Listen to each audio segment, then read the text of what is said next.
রমজানের প্রথম দিন থেকে বাড়তে শুরু করেছে নিত্য প্রয়োজনীয় পণ্যের দাম। এ বিষয়ে জানাতে কারওয়ান বাজারে রয়েছেন সহকর্মী জাহিদুর রহমান। সরাসরি যুক্ত হচ্ছি সেখানে।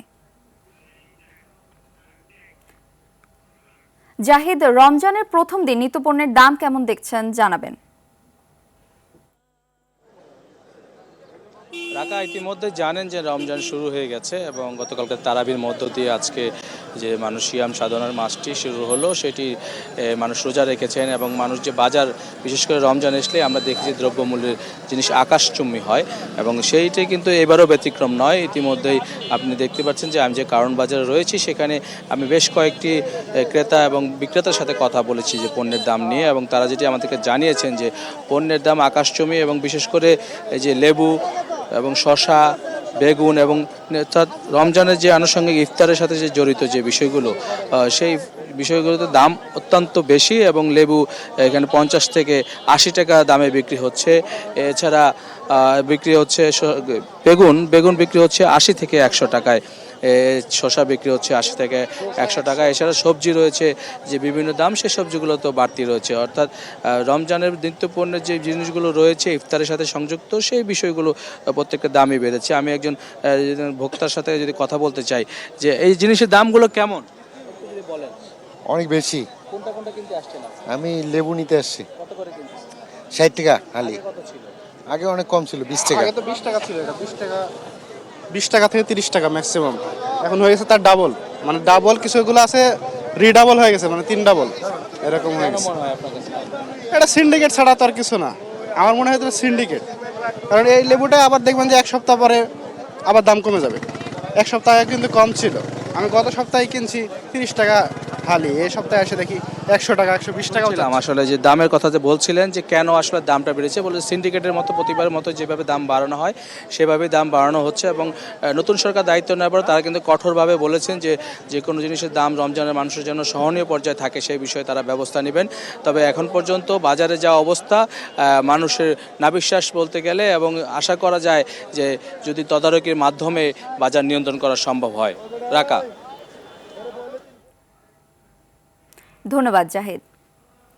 চট্টগ্রামে নিত্যপণ্যের দাম নিয়ন্ত্রণে বাজারে অভিযান চালাচ্ছে ভোক্তা অধিকার সংরক্ষণ অধিদপ্তর। এ বিষয়ে জানতে সরাসরি যুক্ত হচ্ছে সেখানে। সাইফুল, ভোক্তা অধিকার সংরক্ষণ অধিদপ্তরের অভিযানে সর্বশেষ তথ্য কি আছে আপনার কাছে, আমাদের জানান। যে রাকা, আসলে রমজান শুরু হওয়ার সাথে সাথেই কিন্তু চট্টগ্রামের যেই নিত্যপণ্যের দাম সেগুলি কিন্তু আসলে উচ্চ হারে বৃদ্ধি পেয়েছে। কোনোভাবেই যে আসলে এটিকে নিয়ন্ত্রণ করবে এমনটাই না।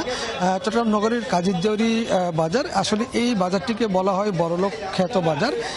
এই বাজারটিতে ভোক্তা সংরক্ষণ অধিদপ্তর কিন্তু অভিযান পরিচালনা করছে। ইতিমধ্যে বেশ কয়েকটা অভিযানে তারা অনিয়ম পেয়েছে। দোকানগুলিতে 300 টাকার আঙ্গুর 500 টাকা বিক্রি করছে এবং তাকে সতর্কতামূলক কিন্তু আসলে জরিমানা করেনি, সতর্কতা করেছে। তবে একটি দোকানে এখন এসেছে, এখানে কিন্তু আসলে অভিযান পরিচালিত হচ্ছে এবং এখানে কিন্তু বেশ কিছু অনিয়ম তারা পেয়েছে এবং এখনো পর্যন্ত আসলে কি পরিমাণ জরিমানা করা হবে সেটা এখনো বোঝা যাচ্ছে না। তবে অনিয়মটি পেয়েছে সেটা বোঝা যাচ্ছে। আসলে আমরা একটু কথা বলবো ভোক্তা সংরক্ষণ অধিদপ্তরের উপপরিচালক ফয়জুল্লাহ সাহেবের সাথে, যিনি আসলে এই অভিযানের নেতৃত্ব দিচ্ছেন। আমরা জানতে চাইব কি কি আসলে অভিযোগ পেয়েছে অভিযানে এবং চট্টগ্রামের এই অবস্থা কেন, আসলে এর থেকে রেহাইয়ের উপায় কি।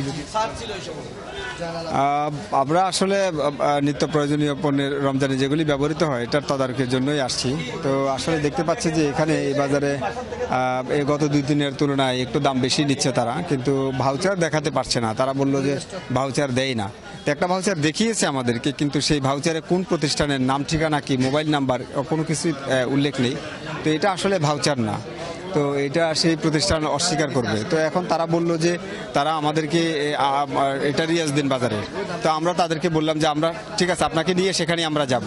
কিন্তু তিনি এখন আবার সাথে সাথে বলতেছেন এখন তাদেরকে পাওয়া যাবে না, তারা সকালে বিক্রি করে ভোরে 6টার দিকে।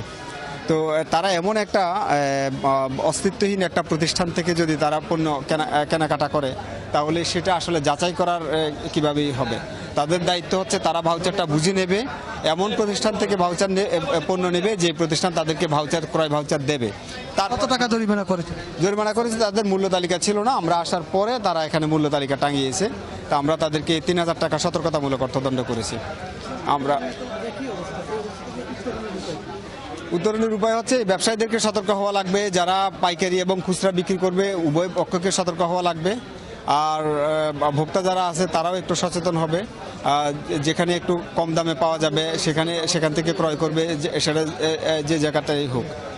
শুনছিলেন আসলে ভোক্তা সংরক্ষণ অধিদপ্তরের অভিযান, তিনি যেটা জানালো আসলে অভিযান তাদের প্রতিনিয়ত চলতে থাকবে এবং যারা আসলে সচেতন হবে হয়তো মুক্তি পেতে পারে, আর না হলে কিন্তু আসলে এই ব্যবসায়ীদের এই কারসাজি থেকে আসলে মুক্তির কোনো উপায় নেই বললো।